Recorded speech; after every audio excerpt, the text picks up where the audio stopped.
Here we go. Hello. Hello, it's Welcome. me.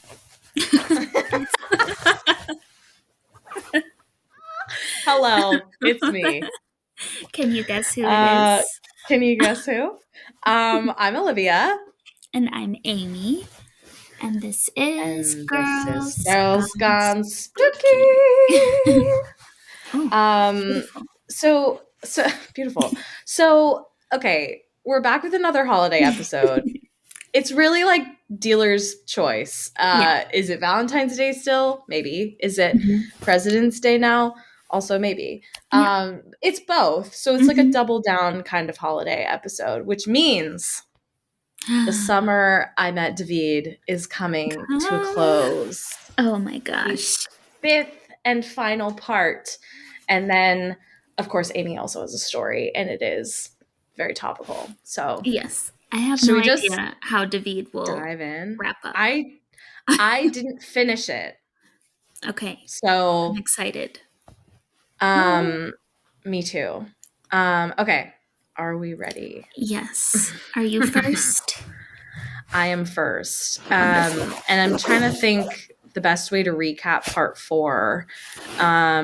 Creepy. They were like in and out of the priest's house, and then Mm. things were good. They finally went back in to the house and everything was good for like a while. Yeah. And then out of nowhere, David comes over, like I think Joey is the youngest Mm-hmm. son, Yeah. um, over his like baby monitor, and they can hear him singing, and Jasmine happens to be sleeping with her parents. And so anyway, we think that he's going after Joey, and then when the parents go run to get to him, and of course, like the door is locked, even though there's no lock on the door, to get to Joey, then David uses that time to attack Jasmine. So she was Right. always the target. Mm-hmm. Um, so at this point, Jack grabs Jasmine, brings him into his bedroom, which he hadn't been sleeping in. And then, because he insisted on sleeping in the living room, Oh and yeah. so they're hiding in there, and David can't get in because he covered the door in holy water. Yeah. Okay. So there's So just like smart. more and more, yeah, there's just like more and more confirmation that David is like absolutely a demon, just trying to Mm-hmm. function. Yeah. So, okay. Okay. So they're in Jack's room. That's where we leave them. And David is outside saying, like, I'm going to rip your heart out. Yeah. Okay. Cold worry knotted in my chest. My fingertips drummed on my necks. My necks. Great start. My legs nervously as I looked up to Jack. Sorry. It's serious. My negs. My neck. Okay. Mm-hmm. Let me just start over. Yep. Cold worry knotted in my chest. My fingertips drummed on my legs nervously as I looked up to Jack. Stop it. Sorry. Okay. His I'm eyes muting. His eyes were wide. All the color had leaked out of his face. I recognized fear when I saw it. I felt as though I'd been punched squarely in the gut. If Jack was afraid, then I should be afraid. Another desperate, panicked shriek cut through the air. My mind crawled into dark places. A small voice in the back of my head asked if Johnny's bed was surrounded by snakes, because in the last part, David put snakes all over the floor around the bed Jasmine was on in her parents' room, so she couldn't get out of the room. Mm-hmm. If like cobras too, like scary. Yes. Scary.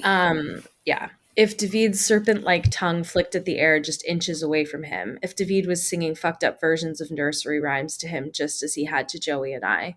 Jack's hands trembled as they tightened around me. The terror was practically radiating off him.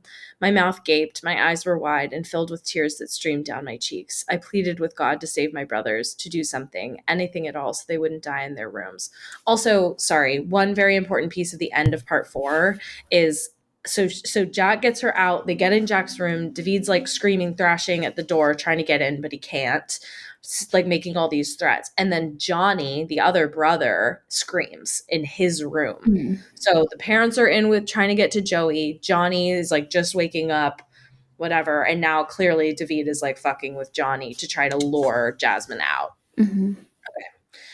I don't know if it was the prayer or if Jack had simply come back to his senses. Either way, hot anger rolled through his eyes. I'd only ever seen him truly angry one time prior. It had been early last summer. Jim and Johnny had been out in the backfield playing. Dad had been in the barn with the pigs. Mom had been at church group with Joey. Jack had come inside just long enough to grab something to drink. And when the desperate and terrified screams of my brothers tore through the silence, he shouted at me to stay inside and had darted through the front door. I watched and listened through the open kitchen window. Johnny and Jim were screaming about a coyote that foamed at the mouth, wobbled, and chased them. They pointed behind them to the barn, declaring that it was just on the other side. I'd watched as Jack stomped back into the home, anger rolling off him. He pushed open the door and stormed toward the stairs. He'd gone to the gun cabinet and left with a loaded rifle. Less than 10 minutes later, an ear splitting bang sliced through the summer air. Jack returned, promising the boys that they were safe. Now, that same sort of anger oozed from him, and I knew without a doubt that Jack would do everything in his power to rid the world of the monster, the same way he had when he'd put down the coyote. He moved over and pulled himself to his feet. The sound of my father's footsteps and desperate cries for Johnny to open the door nearly drowned out Jack's commands. I'm going to close the door. Do not open it under any circumstances, he instructed. I nodded in response and watched with ever growing terror as my older brother, the man who had acted as my savior for these past several months, opened the door. He was stepping out into the unknown, abandoning the safety we'd found in his room. I peeked around him into the hallway. The end table, maybe. There's some typo here. I don't know what he's trying to say, but there's a table, and the vase that had been sitting upon it had been tossed across the room. Shiny green glass glistened atop the dark wood.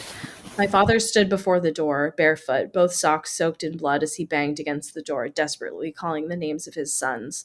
Jack slammed the door closed, and suddenly I was very alone. I don't know what happened in those moments that Jack was away, only that he never shouted any more Bible verses. The only voices that penetrated the heavy bedroom door were muffled and quiet, and I couldn't make any of them out. I couldn't even tell who was speaking. Frustration washed over me, and I thought about crawling closer to the door and pressing an ear against the wood, but I was too frightened to move. The minutes ticked by, and finally the door creaked open, my heart thrumming in response. I imagined David peeking around the corner, forked tongue flicking at the air. Instead, Jack stood in the hallway. He offered me a small, sad smile. All clear, Chica, he informed me. I stayed firmly planted in my spot, looking past him to the hallway. The floor was smeared with blood, likely from the unprotected feet of family members as they navigated the hallway. Jack crouched down and opened his arms. Come here, honey, he coaxed. It's all okay, no more monsters, he swore. That sentence felt wrong to me. It sent a shiver down my spine. Jack was acknowledging the existence of monsters. And why shouldn't he? Wasn't that exactly what David was? A monster? For the life of me, I couldn't figure out why that word bothered me so much more than the word demon. Looking back now, I suspect it's because my family spent my entire life up until that point telling me that there was no such thing as monsters. We were a Christian family, which meant that demons were something I heard about a lot, so that concept may have just been easier to grasp. With my stomach still churning, I was quick to pull myself to my feet and run toward him. I practically threw myself at him. Muscular arms wrapped around me and pulled me up onto his shoulders. Slowly and carefully, he began the long trek downstairs. Twice he let out a small hiss of pain, cursed, and stopped to pull out a sharp piece of glass that had buried itself in his soft flesh. Both times I offered to walk, and both times Jack teasingly told me to shut my little mouth. Jack brought me into the living room where he placed me safely upon the floor. Everyone, save for my father, was already gathered there. My mother held Joey in her arms, and he sniffed pathetically, still softly hiccuping. A few stray tears streamed down his cheeks. Johnny was curled into a ball, sitting on the couch, rocking back and forth slowly. His eyes were haunted, and his features were stony. I remember thinking he looked more angry than frightened. Jim was curled into his own ball, but fast asleep on the couch. I nearly laughed, as Mom always joked that Jim could sleep through anything. Jack placed me on the free chair, and his lips touched my forehead, a massive hand swiping my curly hair back away from my face. Listen, I have to help Dad with some stuff, but I'll be right back, okay? He asked. I simply gave a nod and leaned back into the chair. That's my brave little soldier. I'll put a movie on for you. You won't even notice that I'm gone. But that was a lie. Jack was one of the very few people in the world that made me feel safe. He was the only one I could always count on being there. Mom and Dad were so worried about Joey, Jim, and Johnny that they didn't have very much time for me. Looking back, I can't help but wonder if they resented me for bringing David into the home. I have to wonder if they secretly hoped that David would just take me and leave the rest of their family alone to heal.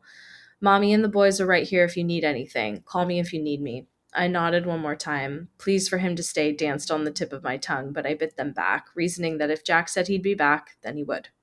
So I sat quietly in the chair as Jack put a movie in, started it up, and handed the remote off to me. I'll be right back, he swore again. I watched the commercials instead of fast forwarding through them. Eventually, Oliver and Company began to quietly play. I allowed the music and voices to fill the silence without ever actually paying any attention to it. My mind and my eyes were on Jack and my father. I was nervous that David might come back and tear them away from me. I listened, keeping a close watch on where they were. I had developed a plan. If either of them screamed, I would grab the flask of holy water perched upon the counter in the kitchen, and I'd douse them in it, just like Brett had done with me when David had tried to steal me away. But no screams came. In fact, I could hear the muffled sound of the two of them talking quietly in the kitchen, and it eased my mind a little, allowed me to relax. I waited patiently for Jack to return, watching he and my father every time they came into the room to hang something up or douse a wall with holy water. The two of them built a veritable fort of holy items in order to keep us safe from David. The movie was nearing the end when Jack and Dad were finally finished. Jack wandered into the room, a wide smile that never reached his eyes spread along his cracked lips. He looked old, older than he had the night before, and he looked sad. I hated David for what he'd done to my brother. Jack lifted me up and sat down upon the chair, setting me down on his lap. I leaned against him, resting my head on his chest, wrapping my arms around him. My father sat down on the floor, and I leaned against the couch in front of where Jim lay sleeping. So together we sat in silence, allowing the movie to play out without ever really watching it. And when the movie ended, I hopped off Jack's lap and grabbed two more. I showed them to him, and he picked his favorite of them. We continued the cycle 4 times before strangled rays of light touched the horizon. The sun peeked over the hills and splashed the sky with brilliant colors. It greeted the world through bare trees, casting elongated shadows. They looked like long, withered fingers that blindly groped at the world around them. I might have thought it beautiful had my mind not been on David. My father stood, having never gotten to sleep again, just like the rest of us, save for Joey and Jim. He used the kitchen phone to make a call. I figured out halfway through that he was talking to Father Brown. I gathered that the father would be visiting us sometime that afternoon. I couldn't deny that I found relief in the thought. The morning was quite somber and no one talked. We ate in silence and began chores in silence. In fact, the only thing to break the quiet was a deep, rattling sort of cough that plagued Jim. He insisted he was okay, just feeling under the weather, but true to form, my worrywart of a mother cornered him, armed with a thermometer. Mild concern turned into deep worry as she watched the numbers on the thermometer go up and up and up. When it finally beeped, it was up over 104. My mother immediately announced that she and Joey would be taking Jim to the doctor. Because my mom was gone and everyone else had to do chores, I was stuck going out to the barn with everyone. My dad firmly believed in the buddy system when David was around. Unfortunately for me, Jack was with Dad, which left me with Johnny. We were tasked with feeding the pigs, which meant endless trips of buckets filled with feed. Jack had mixed a bunch up for us in a large black container and handed us scoopers and a bucket each. My body was already sore and achy from lack of sleep. My mind was cloudy, both with the events of last night and with tiredness. I'd been so frightened earlier in the day that I couldn't sleep. And now all I wanted was to curl up on the couch where Jim had been sleeping and rest, but that wasn't an option. So I filled my bucket with the yellow and brown feed and began the long trek to the last pan. I struggled. My whole body tipped to the side as I half carried, half dragged the bucket beside me. Sweat beaded along my brow, and I grunted with each heft. I tried to assure myself that I could do this, but the bucket weighed half as much as I did. My arms, weak and thin, weren't up to the task. They shook and wobbled with every step I took, and twice I had to stop and catch my breath. I was 3/4 of the way there when I heard Johnny's footfalls quicken behind me. He was rapidly gaining on me, and he never slowed until he was directly to my right, walking in tandem with me. I looked over to him, curious. He could be moving so much faster than me. Why would he keep my pathetic pace? His eyes widened, and he turned toward the pigs to my left. "Hey, what's that?" he asked. I craned my neck and searched the pens, but I didn't see anything out of the ordinary, just small, noisy piglets gathering near the bars, eager to be fed. I didn't see his foot as he slid it in front of me. I tripped, falling to the ground. The bucket hit the cement with a loud metallic clank, and feed spilled everywhere. Johnny gave a bitter snort and mumbled something about me being a loser. Pain bloomed along my knee, and I pulled myself up, watching as Johnny struggled with his bucket to get it to the end of the line of pig pens. My hands clenched at my sides. Johnny had never been mean to me before last summer, and I didn't understand why he'd changed, or perhaps I didn't want to think about why he had. Throbbing sharp pain stung my knee, and I winced as I rolled my pant leg up, careful not to brush against the tender area. My knee was scratched, blood trickling down from two small cuts. It stung like a bitch, but it wasn't anything that looked too bad. I rolled my pant leg down and silently wished Johnny would trip and fall too, but he didn't. He managed to push me to the ground 3 more times before chores were complete. By the end of it all, my legs and arms were bruised and my self-worth had suffered dramatically. When all the pigs had been fed, Johnny and I went inside, where I silently went to the sink to begin dishes. Johnny pulled a comic book out from one of the drawers in the living room and sat at the table. Every now and then, he'd look up, glare at me, then, as though nothing had happened, he'd go back to reading. I did what I could to ignore him, but eventually that was no longer an option. I couldn't reach the line of glasses at the end of the counter. I could have pulled a chair over and reached them, but I worried that Johnny would just push me off it. I huffed and glanced back to my older brother. Can you help me? I asked, trying to keep the anger out of my voice. I can't reach the cups. I pointed upward to the line of tall, slender glasses. They were fancier than the ones David had destroyed. They'd come from a woman at the church who said that giving us her old dishware just gave her an excuse to buy new ones, and she seemed excited about the prospect. My father wasn't thrilled with accepting them, but he had little choice in the matter. Johnny clenched his jaw tightly and placed the comic book down upon the table. He met my eyes, glaring straight through me. Go eat dirt, he spat.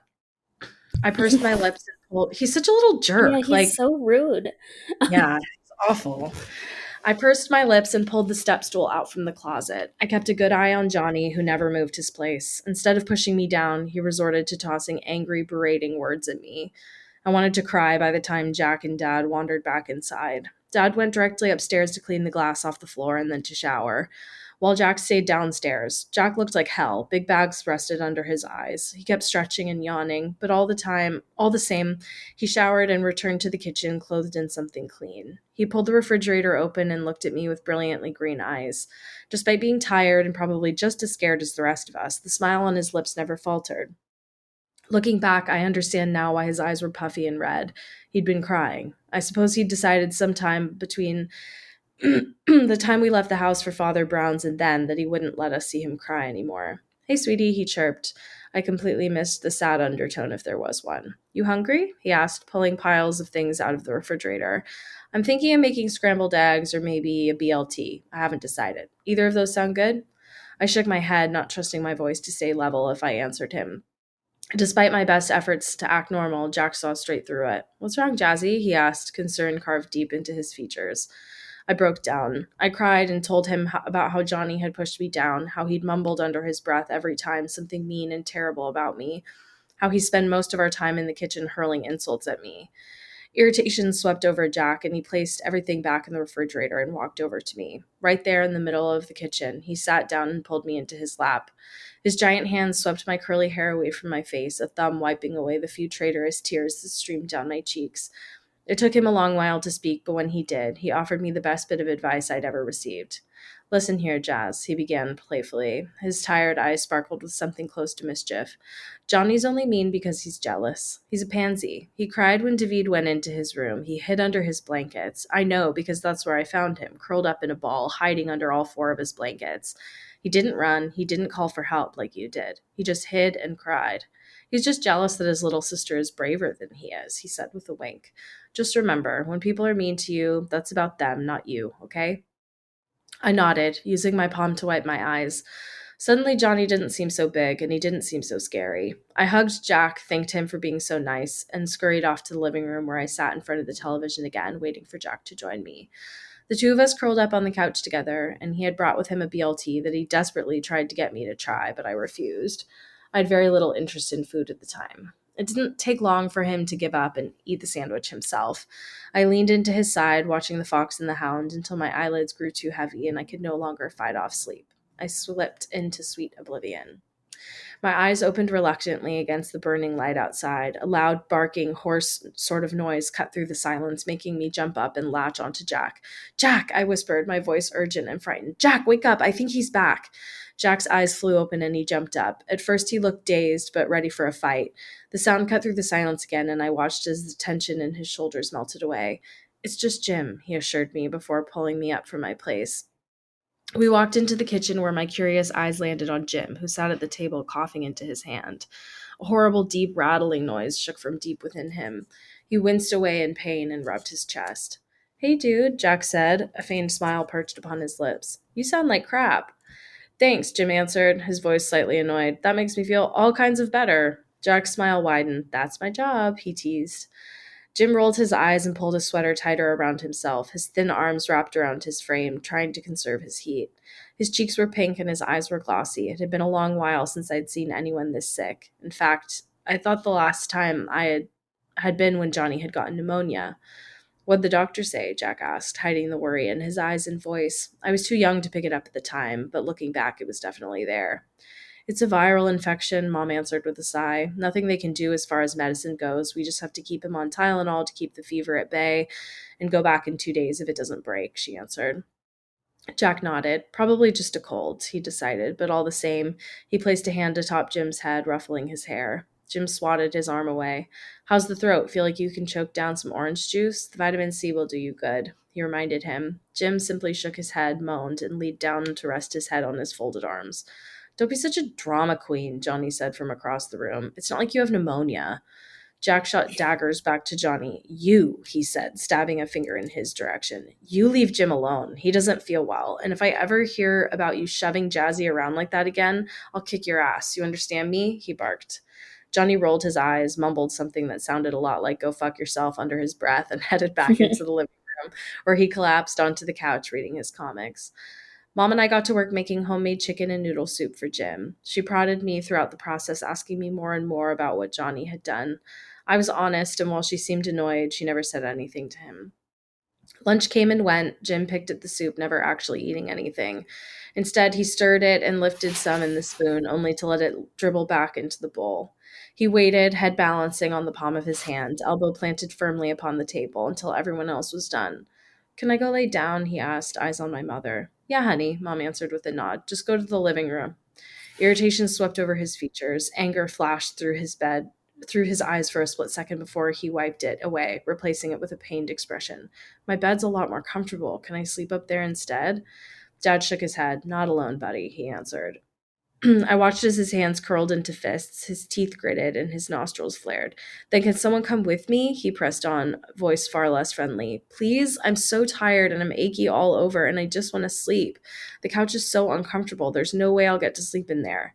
Johnny leapt up from his seat, his comic books clutched in his hand. I'll go, he said, glancing back to Mom and Dad. We all knew he just wanted to lounge around and read, but no one felt like arguing. Jim was a grump when he was sick, and Johnny had been in a pain in the neck all day, so my parents agreed, and if I were being honest, I was glad to be rid of them both. Mom and I spent the next few hours working on chores around the house. Mom functioned best if she could rely on a routine of some sort. Jack had once explained this to me, and so I did what I could to keep her happy by going along with it. Even if I did think it was stupid that we were scrubbing baseboards, despite the fact that David had sprung up out of nowhere last night. The day bled on. Father Brown finally came to the house. He placed holy items in every room of the home, save for Johnny and Jim's. He gave the item to my father to place in there after he woke up. He walked around the house, sprinkling holy water on the ground as he chanted in some language I didn't understand.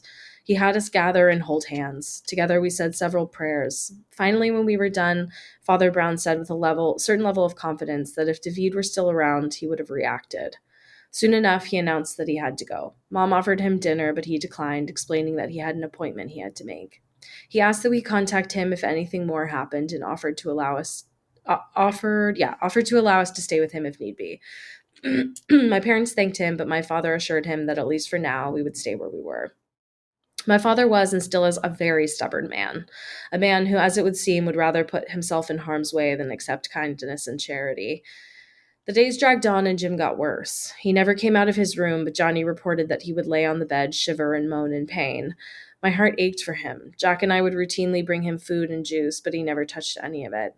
He started howling in the middle of the night, screaming in agony and writhing against the pain. Mom and Dad would get up and sit beside him. Twice, Mom took him to the ER late at night, but despite his cries of pain and the sweat that poured from him, the doctor said that they couldn't find anything wrong with him.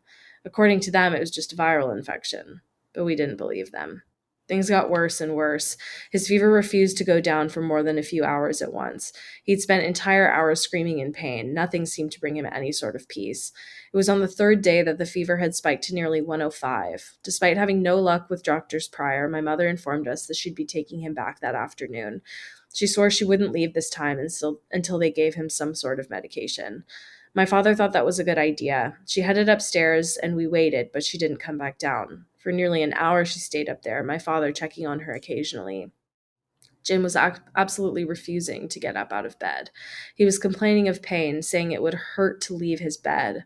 He complained that skin felt like there were millions of needles poking him all at once, and his head felt like it might explode from the pressure.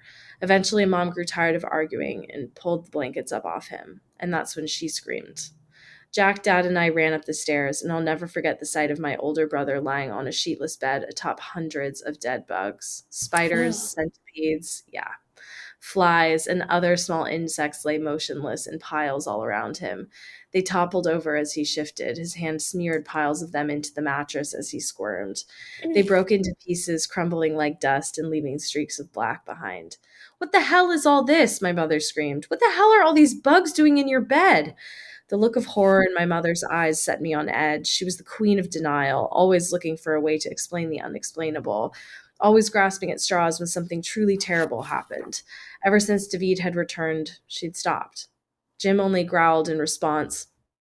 His lips curled into a snarl, his back bowed and his head craned in an odd direction. He contorted and twisted, his eyes rolling back in his head. His whole body trembled, and he let out a terrible, growling sort of scream that shook me to the very core.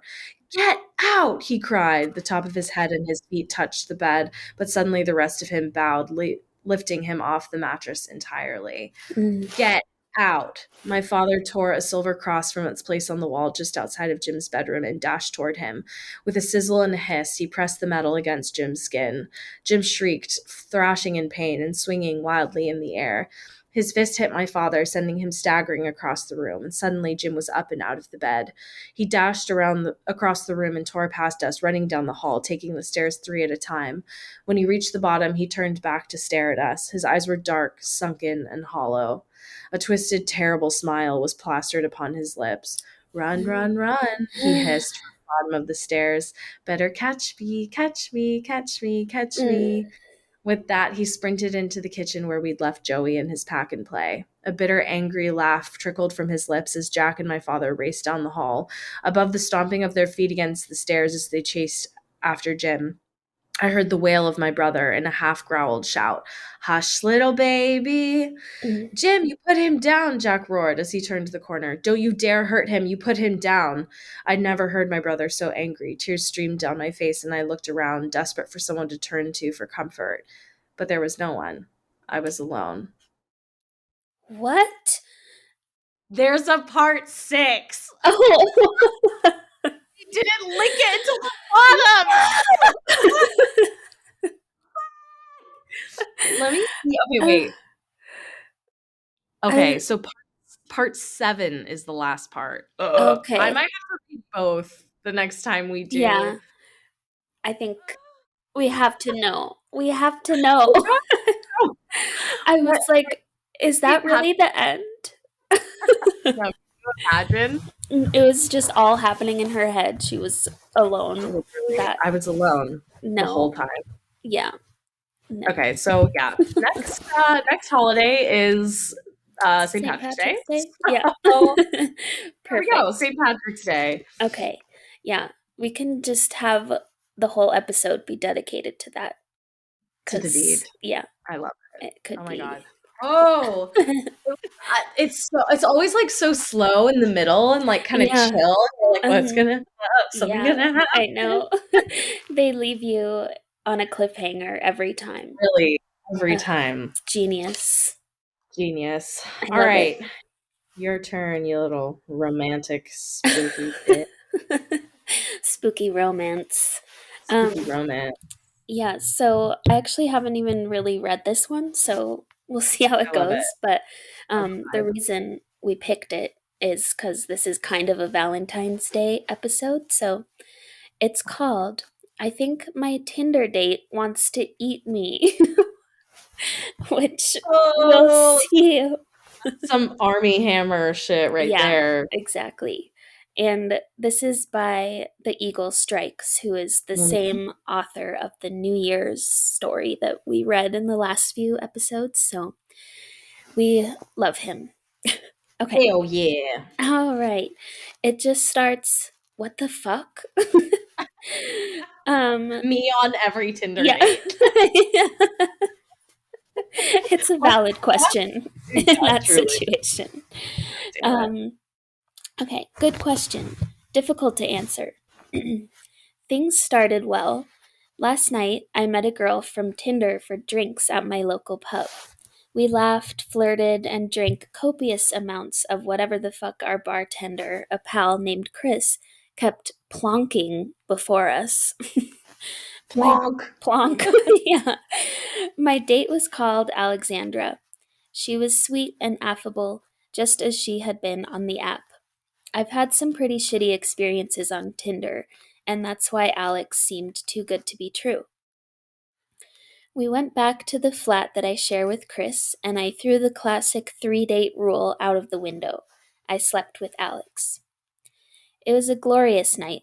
Nothing seemed out of the ordinary, but I suppose I might have been too intoxicated to pay close attention. After we finished fooling around, I think we dozed off at an early hour. I woke at 10 p.m. or thereabouts, and I had mostly sobered up. The sound of rustling bed sheets must have stirred me from my sleep. I assumed that Alex was simply restless, so I turned to face her. Oh. Yeah. Ooh, I'm already nervous. What's she gonna look like? My Tinder date had thrown the duvet off her body. She was lying stiff as a plank alongside me. Her arms clung to her sides, and her unblinking gaze was drilling into the ceiling above us. I felt a sort of instinctive fear that I'd never felt before. Something was wrong with this girl. Alex hissed. Then, with rapid reflexes, she twisted her head around to face me with those eerie, unfeeling eyes. Horrified, I realized that her previously human pupils had transformed into long, vertical slits. No. Unable to bear Alex's unearthly gaze, I squeezed my eyelids shut, but I could still feel her reptilian gaze upon me. Reptilian. Yikes. After a few minutes of silence and stillness, she got out of bed and wandered to the bathroom. I immediately opened my eyes and seized the opportunity to search for answers. I picked up my phone from the bedside table. You can imagine the results I received from Google searches about reptile human and reptile planking in bed. Planking. He probably got results that talk about Mark Zuckerberg being the lizard king. Yeah, probably so. That's funny.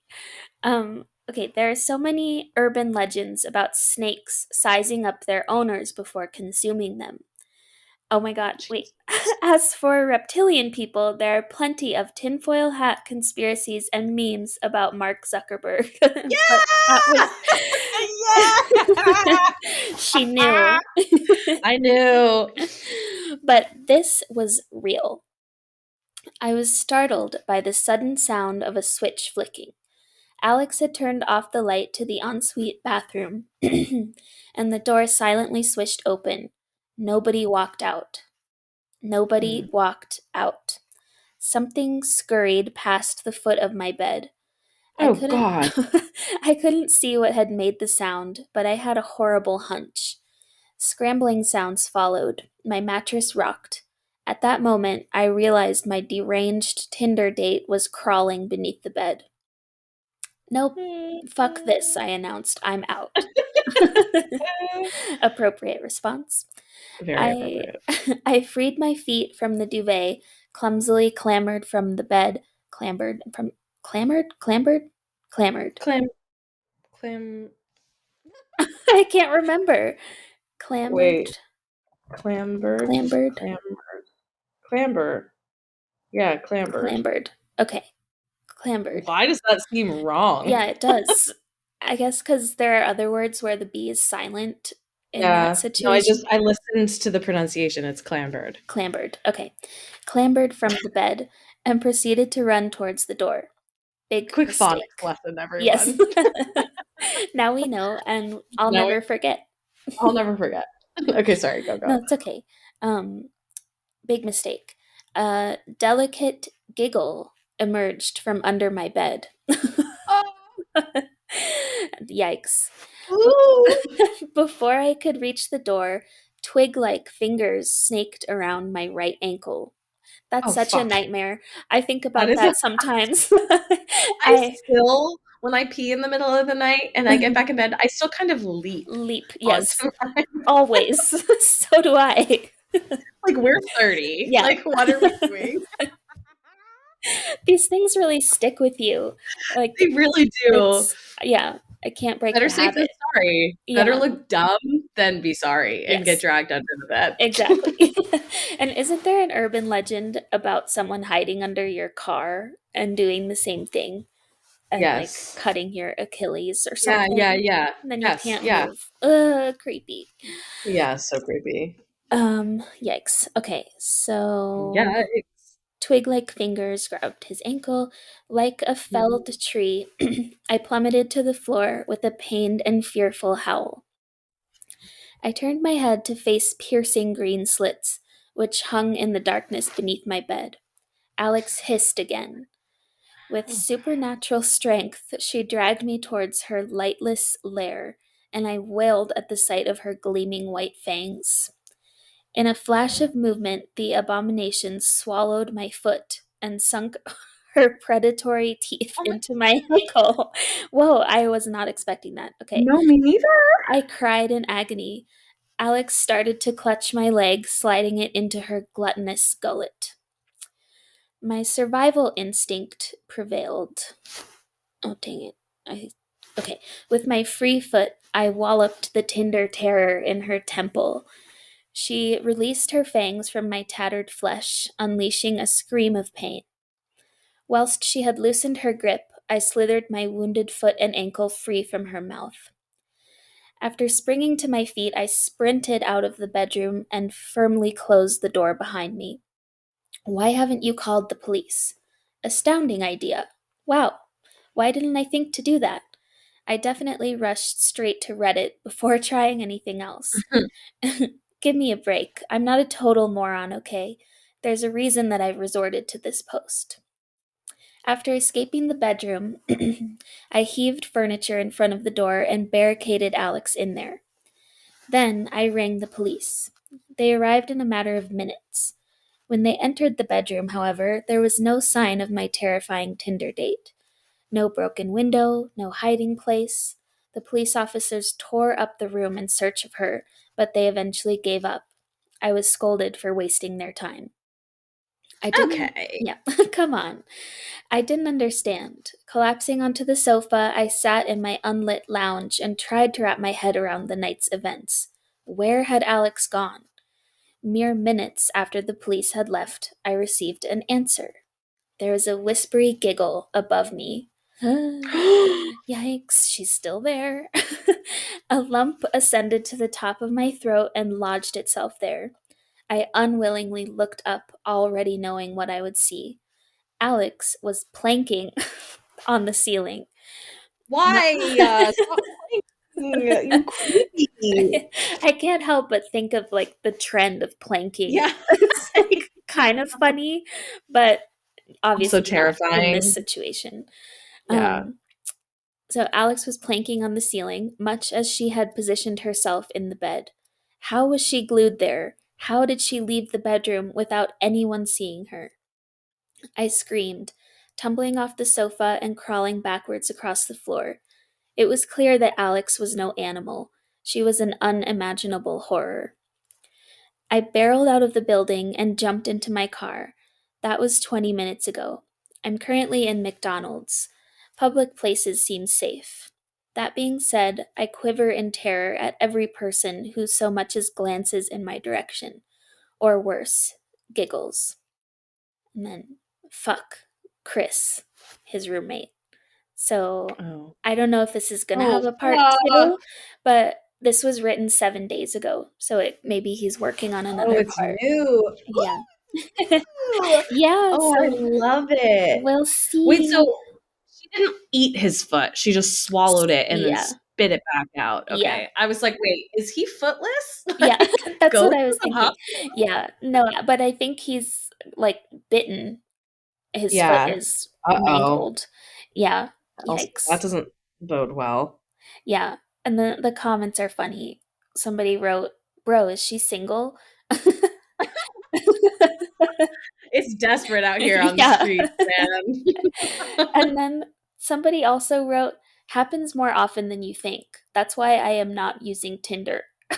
Oh my Which, have you heard other stories like that? Yikes. God, no. Not yet. Yeah. But One that's more it. thing to fear with your online dating. I know. Demons. Snake people. Literal snake people demons. Yeah. In dub.